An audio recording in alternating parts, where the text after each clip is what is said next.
नमस्कार, मैं डॉक्टर बालमुकुंद व्यास विजय Rampuria Jain law college से आज अपने सेकंड डे हिंदू लॉ का दूसरा टॉपिक वैध हिंदू विवाह की आवश्यक शर्तें इस टॉपिक के बारे में चर्चा करेंगे।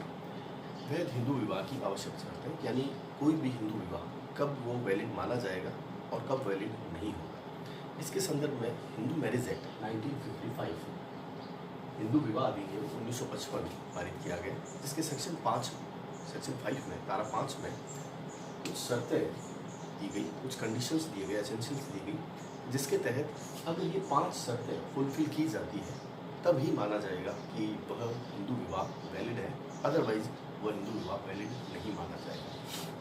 तो एक एक करके हम 5 कंडीशंस को देखते हैं।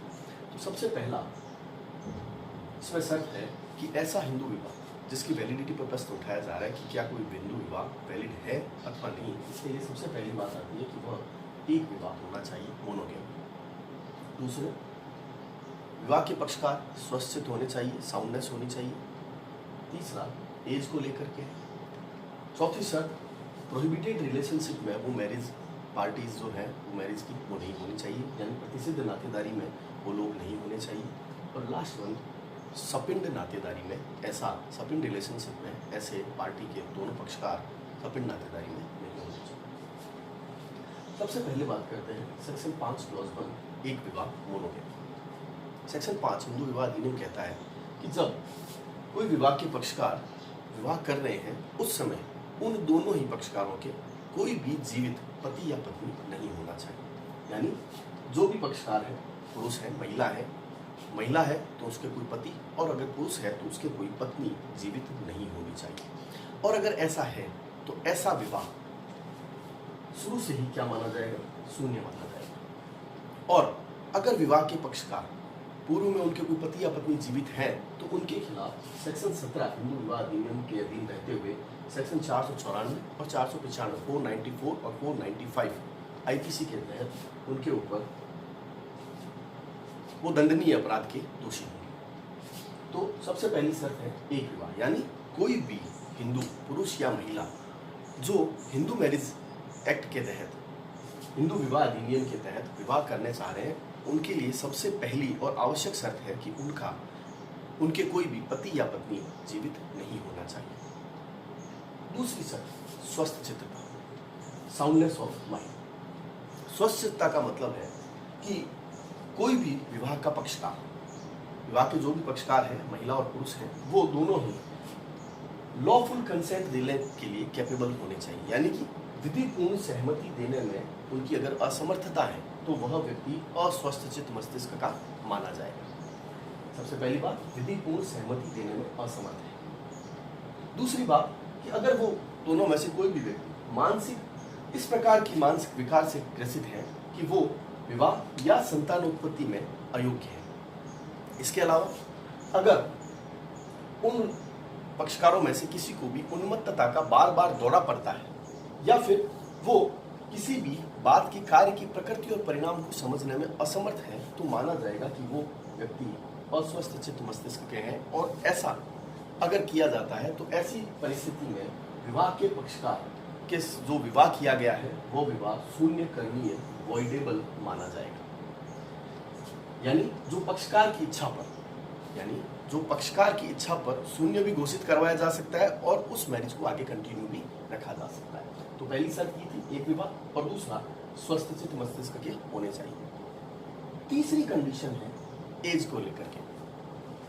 हिंदू मैरिज एक्ट कहता है कि कोई भी विवाह के पक्षकार जहां पर कोई लड़का है तो उसकी आयु 21 साल होनी चाहिए, और लड़की के मामलों में ऐसी आयु 18 साल होनी चाहिए।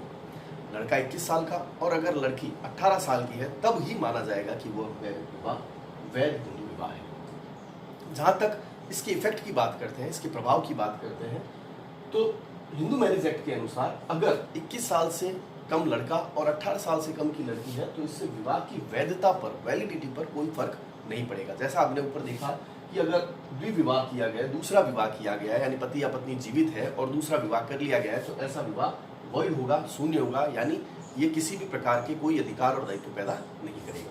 दूसरी शर्त में आपने पढ़ा कि यह विवाह जहाँ पर अस्वस्थित मस्तिष्क के पक्षकार अगर आपस में विवाह करते हैं, कोई भी एक पक्षकार अस्वस्थित मस्तिष्क का है, अनसाउंडनेस लिए हुए है, तो ऐसी परिस्थिति में ऐसा विवाह शून्य करनीय वॉइडेबल होगा, जो पीड़ित पक्षकार की इच्छा पर शून्य भी घोषित करवाया जा सकता है। लेकिन जो तीसरी शर्त है उसका विवाह की वैलिडिटी पर कोई भी इफेक्ट नहीं पड़ता। यहाँ पर सेक्शन 18 हिंदू मैरिज एक्ट कहता है कि अगर इस प्रकार की मैरिज की गई है जिसमें लड़का 21 साल से कम का है और लड़की 18 साल से कम की है, तो ऐसी कंडीशन में 2 साल का कारावास और 1 लाख रुपए जुर्माना की सजा दी जा सकती है। इसके बाद आता है फोर्थ कंडीशन, प्रतिसिद्ध नातेदारी नहीं होनी चाहिए। प्रोहिबिटेड रिलेशनशिप में ऐसी मैरिज नहीं हो सकती, यानी कि पक्षकार जो भी लड़का और लड़की है अगर वो प्रतिसिद्ध नातेदारी के अंतर्गत आते हैं, प्रोहिबिटेड रिलेशनशिप के अंतर्गत आते हैं, तो ऐसी परिस्थिति में उन दोनों के बीच में जो मैरिज हुई है वह मैरिज भी शून्य घोषित की जा सकती है, वह मैरिज शून्य होगी। अब बात करते हैं प्रतिसिद्ध नातेदारी क्या होती है। सेक्शन 3 में इसके बारे में कुछ रिलेशनशिप बताई गई है।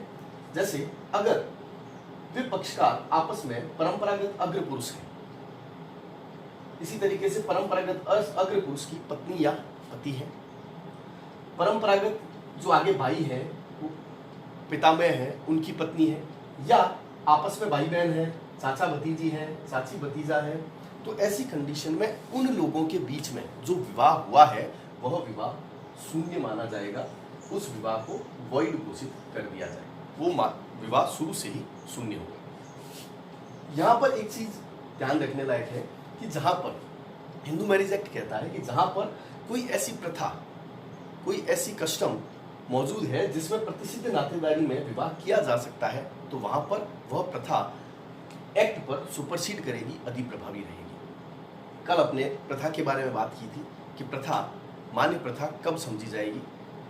कोई भी प्रथा मान्य प्रथा तब होगी जब वो प्राचीन है, निरंतर है। इस प्रकार से अगर वह बहुत लंबे समय से उस कुटुंब में, उस परिवार में चली आ रही है, तब वहां पर प्रतिसिद्ध नातेदारी में किया गया वो विवाह वैध घोषित किया जा सकता है। और लास्ट वन इज सपिंड नातेदारी में ऐसा विवाह नहीं होना चाहिए। सपिंड नातेदारी क्या है? सपिंड नातेदारी का मतलब है कि अगर कोई भी पक्षकार, जो लड़का और लड़की जिनके बीच में विवाह किया जा रहा है, उनके पिता की तरफ, पिता की साइड में 5 पीढ़ी 5 डिग्री और माता की तरफ 3 पीढ़ी में अगर विवाह किया जाता है तो ऐसा विवाह भी शून्य विवाह माना जाएगा, वॉइड मैरिज मानी जाएगी। क्या बात करी कि सपिंड नातेदारी में अगर विवाह किया जाता है, यानी पिता की साइड में 5 पीढ़ी और माता की साइड में अगर 3 पीढ़ी में कोई लड़का लड़की आपस में पीढ़ी में आ रहे हैं, डिग्री में आ रहे हैं, तो ऐसी कंडीशन में वो विवाह शून्य विवाह माना जाएगा। अब इसका इफेक्ट क्या पड़ेगा? प्रतिसिद्ध नातेदारी और सपिंड नातेदारी में अगर विवाह किया गया है तो सेक्शन 18 कहता है कि इसमें 1 साल 1 महीने का कारावास उस व्यक्तियों को दिया जाएगा। तो ये 5 शर्तें अगर किसी भी हिंदू मैरिज में फुलफिल कर दी जाती है, तब माना जाता है कि वह विवाह वैध हिंदू विवाह है। एक बार फिर इसको इन शॉर्ट रिपीट करते हैं। हिंदू मैरिज एक्ट में किसी भी हिंदू व्यक्तियों की मैरिज की वैलिडिटी को लेकर कुछ कंडीशंस दी गई है। सेक्शन 5 शर्तें देता है, 5 कंडीशंस देता है, जिसमें सबसे पहला है एक विवाह, यानी कोई भी पक्षकार, लड़का और लड़की जिनके बीच विवाह हो रहा है, उन लोगों के उस विवाह से पहले कोई भी जीवित पति या पत्नी नहीं होने चाहिए। यहां पर एक बात समझने लायक है कि अगर किसी हिंदू मैरिज की वैलिडिटी पर क्वेश्चन उठाया जाता है तो ऐसी कंडीशन यह कहा जाता है कि यह दूसरा विवाह है, तो वहां पर यह जरूरी चीज है कि पहला विवाह वैध हिंदू विवाह होना चाहिए। अगर पहला विवाह जिसको यह साबित नहीं किया जा सकता कि वह वैलिड मैरिज थी या नहीं थी, तो ऐसी कंडीशन में दूसरा विवाह जो है वह सही माना जाएगा, यानी कि जो अब विवाह किया जा रहा है वो ही विवाह सही होगा। पहले वाला विवाह क्योंकि वैलिड था ही नहीं, तो वहां पर वह एक विवाह की कंडीशन को पूरा करता है। दूसरी शर्त है स्वस्थ चित्तता, अनसाउंडनेस ऑफ माइंड। यहां पर विवाह के पक्षकार विवाह के दौरान या विवाह से पहले विधिपूर्ण सहमति देने में असमर्थ है, मानसिक विकार से, इस प्रकार के मानसिक विकार से ग्रसित हैं कि वह न तो विवाह करने के योग्य है, न संतानोत्पत्ति के योग्य है, उनमें बार बार लगातार उन्मत्तता का दौरा आता है या वो किसी कार्य की प्रकृति और परिणाम के बारे में नहीं समझते हैं, तो ऐसी कंडीशन में स्वस्थ अनसाउंडनेस के आधार पर ऐसा विवाह शून्य करनी होगा, जो कि पीड़ित पक्षकार की इच्छा पर शून्य भी घोषित करवाया जा सकता है। तीसरी शर्त आयु, एज, लड़का 21 साल का होना चाहिए और लड़की 18 साल की होनी चाहिए, लेकिन इससे विवाह की वैलिडिटी पर कोई इफेक्ट नहीं पड़ता। चौथी शर्त, प्रतिसिद्ध नातेदारी में वो विवाह नहीं होने चाहिए। जो भी लड़का और लड़की विवाह किया जा रहा है, उन लड़के और लड़की के बीच में अगर प्रोहिबिटेड रिलेशनशिप है, जो एक्ट में दी गई है, वो प्रोहिबिटेड रिलेशनशिप के अंतर्गत अगर वो रिलेशनशिप आ रही है, तो ऐसी कंडीशन में ऐसा विवाह शून्य विवाह होगा।